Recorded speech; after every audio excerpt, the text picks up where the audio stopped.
Alrighty, here we go again. Happy Easter, everybody. I have a quiet house, although it is very windy outside, so I apologize if you can hear that. Um, before I go right into reading, I forgot to tell you guys. I forgot to even tell you guys what the name of my book was or anything. So, it's called Look What the Lord Has Done, and it's on Amazon. Don't worry about the typo. I fixed it. It's on Amazon. I have it in hardcover for $16, and I have it on a Kindle. If you have unlimited, it's free, but then if you don't, it's $3.50. I think $3. So yeah, I'm destroying this one because this is a reject.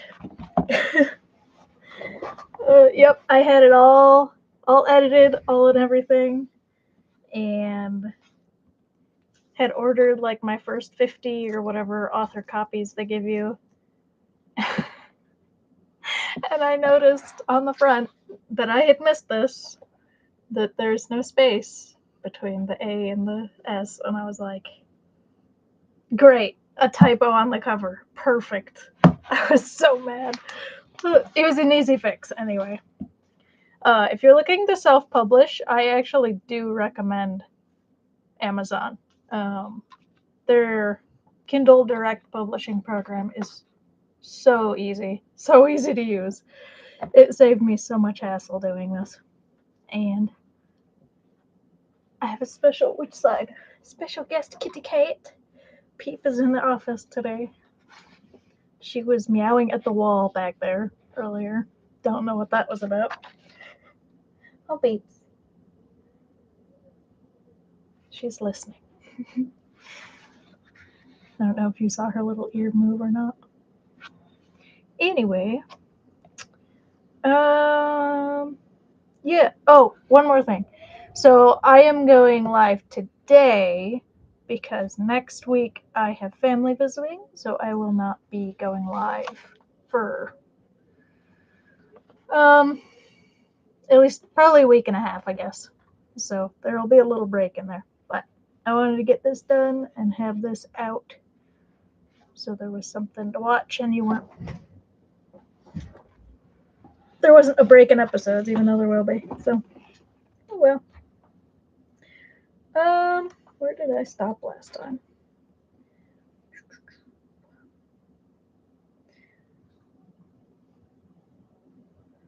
Okay, so last time I stopped with meeting the high priest and doing the blood ritual. Okay.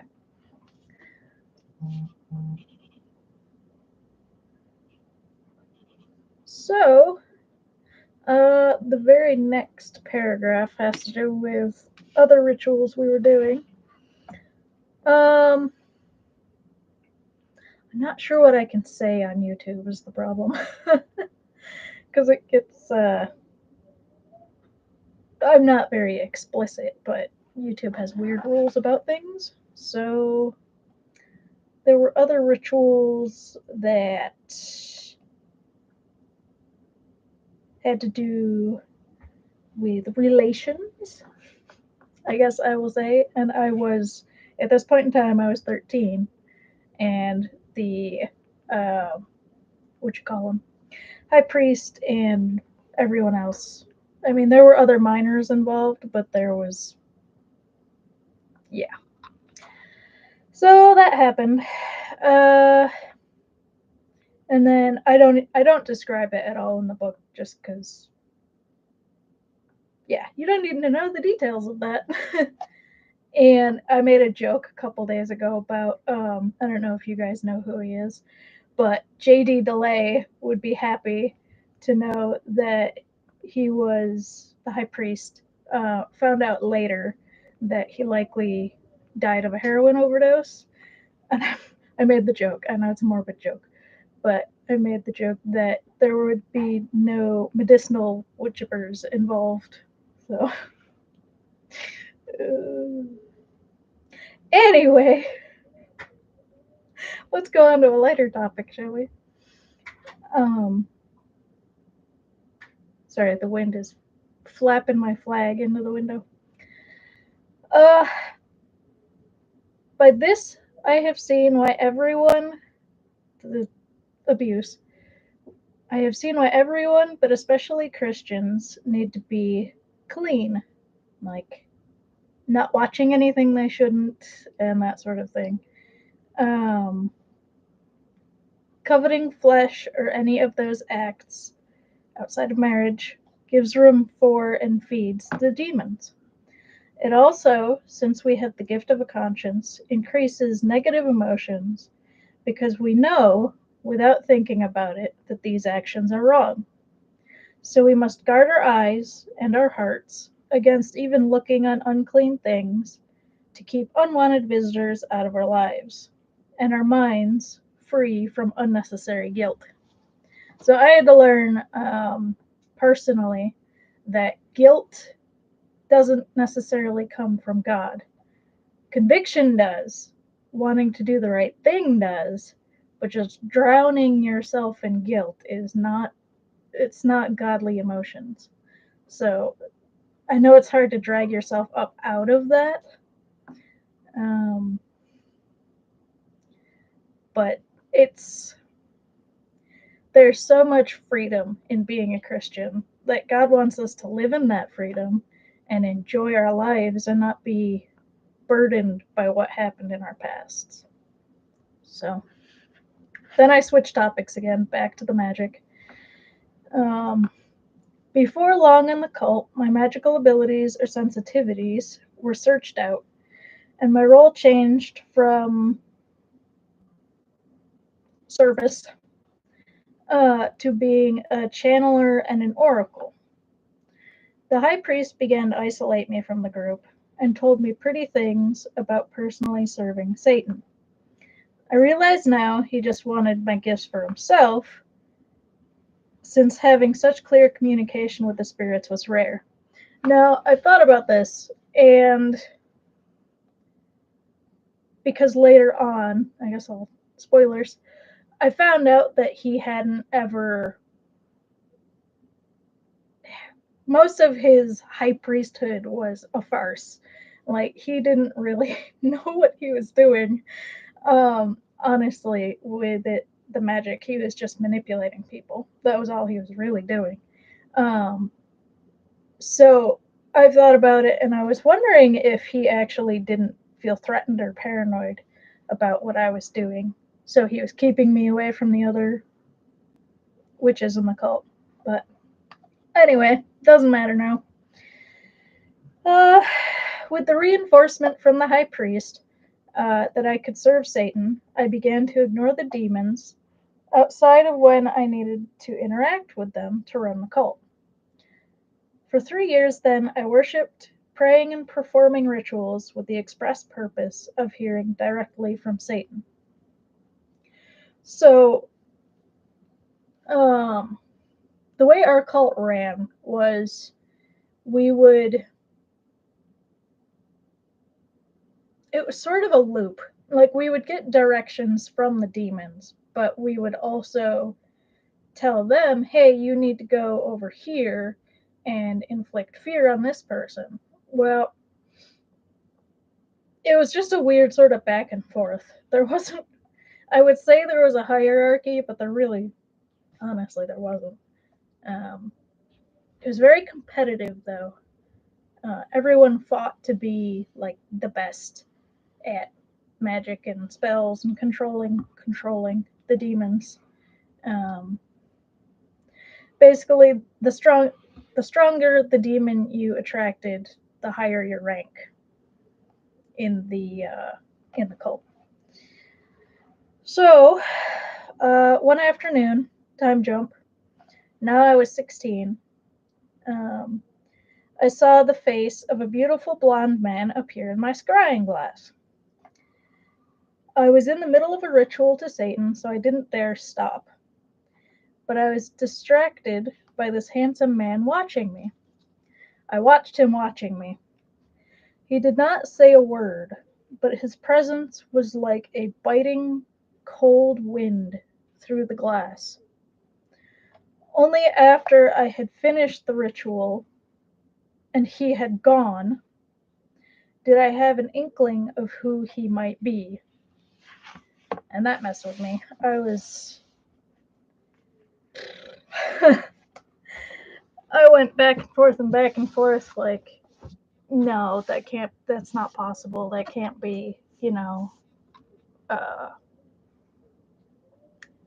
I'll just continue. The first chance I got, I repeated the ritual verbatim.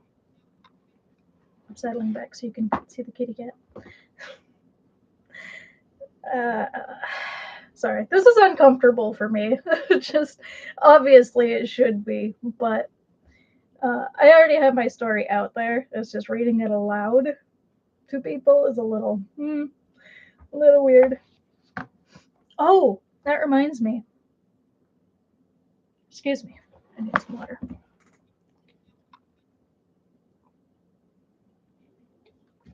Next week, not this week, like I know it's Sunday, but the next week, the week of the 28th, sometime in that time frame, another interview of mine is coming out, or should come out.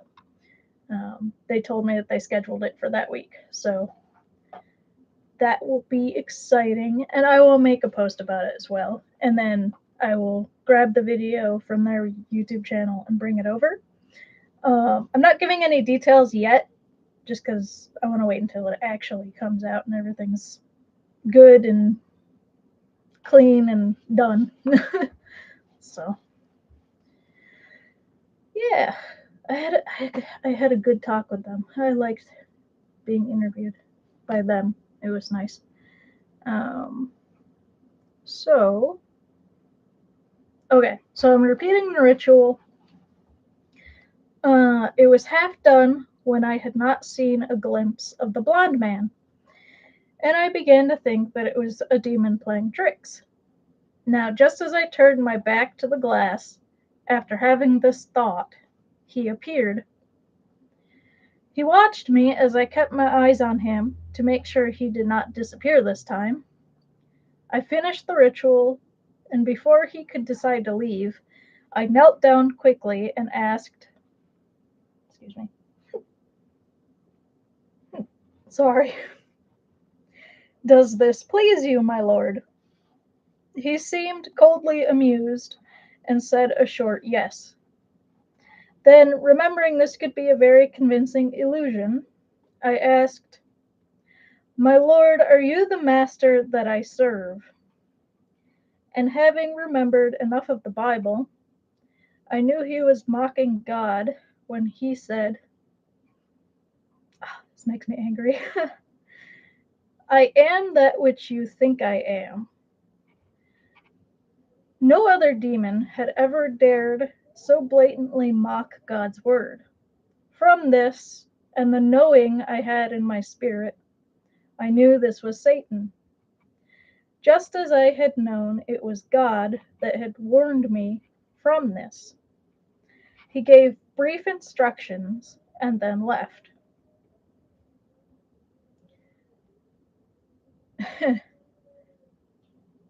It was so surreal.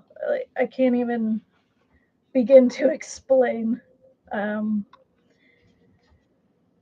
Because everyone in the cult was like, oh yeah, you know, they were full of bluster and like, yeah, we can talk to Satan and we can we don't do all these rituals. He loves us. We're his children. We're his loyal servants. Whatever, you know, total complete brainwashing. Uh, but no one, I don't think anyone ever really expected to ever see him. Even the high priest, he was, well, like I said, he was just kind of fake anyway. But yeah. So by this time in the cult, I realized there were those who really practiced magic. A collection of hangers on, those who just wanted to be close to perceived power, which was most of the people. They just wanted to attach themselves to demons to get the power from the demons, really. Those who wanted to steal secrets, and those who just liked the witchy aesthetic. For this reason, I kept my breakthrough secret and watched the high priest to see if he would welcome it or view it as a threat to his position, which I'm pretty sure that he did, and that's why he kept me close like he did.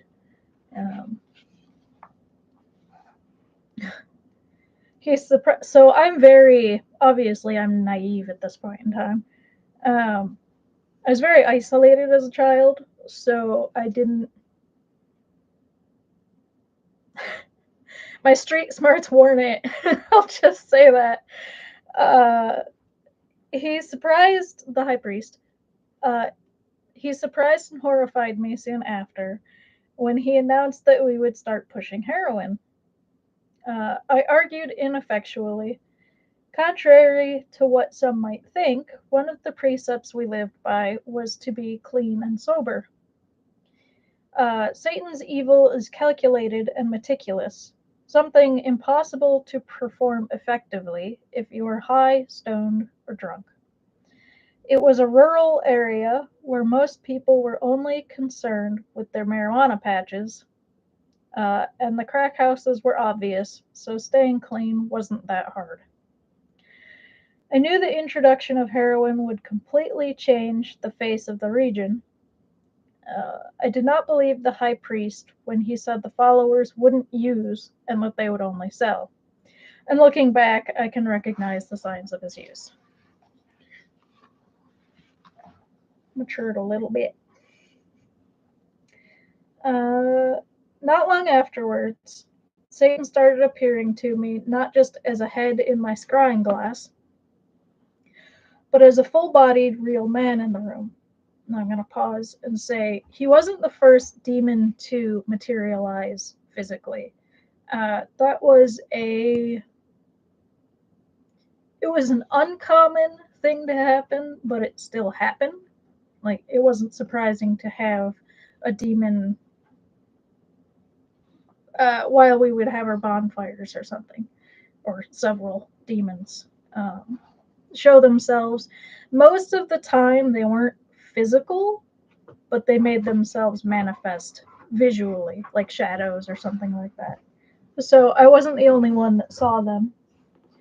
And my dog's asking to go outside. Like, okay, buddy? Yes, okay, he laid down. We're good.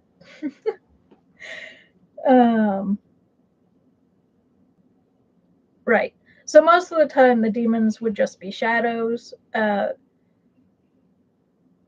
Not very often they would be physical. So this wasn't like super crazy to me that he was a physical man, because the demons manifested usually as men. Sometimes they had weird like animal features and stuff like that, but most of the time they just looked like regular people. So he was shorter than I expected, standing around 5'9", but that did not diminish the cold power of his presence. He was very intimidating. The first time he materialized, I was terrified and stayed kneeling as he gave commands, and then a list of names and addresses of pastors, clergy, and other believers to attack. I asked him why we were not going after other unsaved people, and he brushed the question aside with a light "no need." I did not understand, but I did not dare question further. I think Christians understand why. So, and this was recurring every other week. It's either every other week or monthly that he would come by and give directions. Excuse me.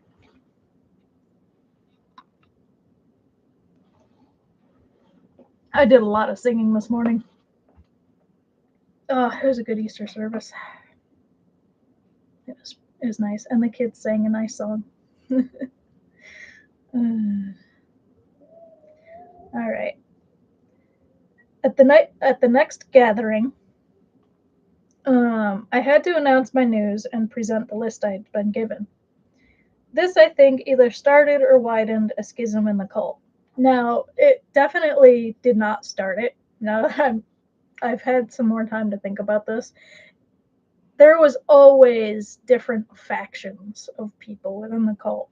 Like, there were the people that wanted to be pushing the heroin, there were the people that just wanted to concentrate on the rituals and other things, you know. My power might go out. It is very windy. So, yeah. Some did not believe me and some did, but they did not want to obey. Still, the high priest erred on the side of caution and ordered us to obey.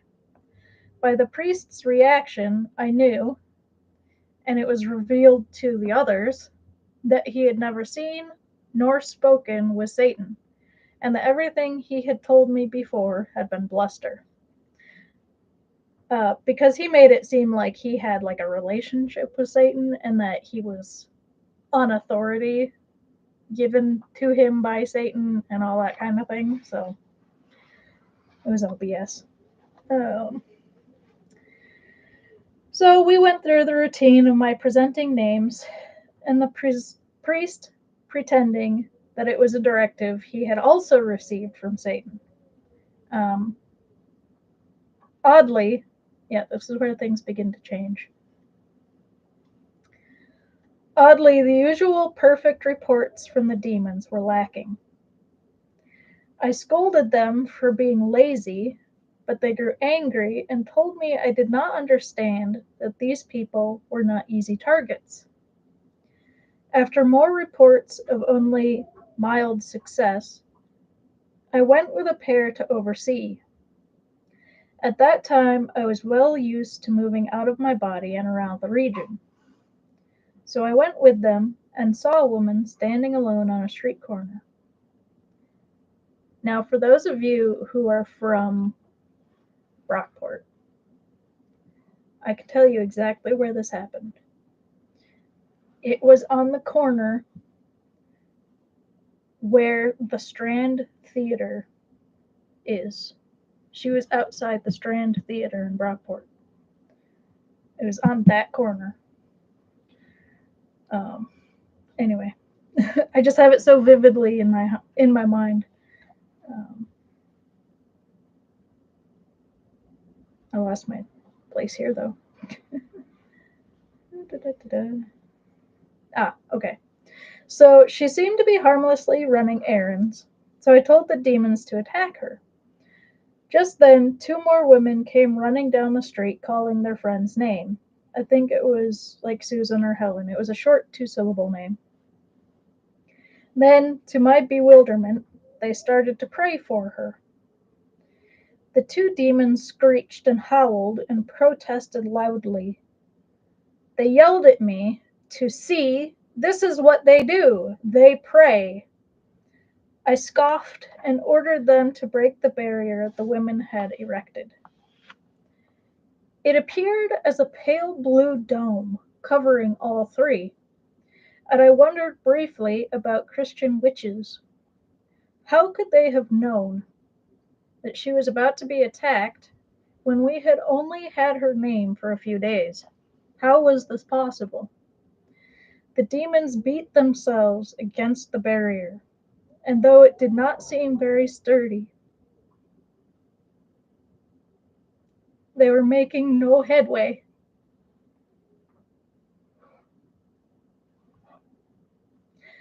I called them off and sent them away, saying that I would take care of what they could not. Then I cursed that woman with everything I had. Nothing made it through that barrier. They stood and prayed for what felt like a good half hour, while I watched them from above, furious and mortified. I tried not to think about what was right in front of me. The demons had no power against prayer, and I refused to accept that I had no power. I puzzled on how this woman's friends knew she was in trouble, but now I know. The Holy Spirit must have told them to go out and find her and pray with her.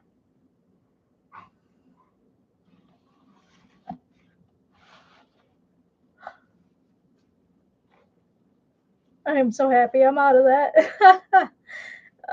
Shoot. So good.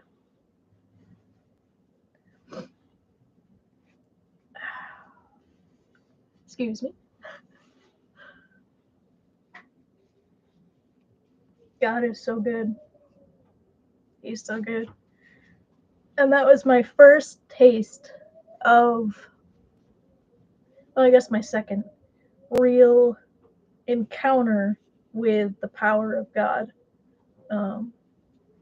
Because I told you, I wrote when I was 4 years old, seeing that whirlwind and just being terrified, just how immense and just crazy it was. um, and then this was so gentle, but it wasn't any less powerful. Like it just looked like a little shell, like even more fragile than like a eggshell. It was clear. It was completely see-through, but it had like a blue tinge. That was over the women. Hi, Sheffy. What you doing? Hi. Hello. Are you checking on me? I'm okay. Yeah, I'm okay. Do you need to go potty? I can't tell if that's a yes or no. He said so earlier. Hi. I might have to go. Oh, Pete's up. Well, that might be a good stopping place too, actually. Shippy, do we gotta go? Yes, we have to go. All right. I'm gonna leave it here for today. I thought I might just come back, but it's later in the day and I have to go cook supper. So that's it for today. Thank you for listening. And I won't be back on for another week and a half, probably. So I will see you later. Bye bye.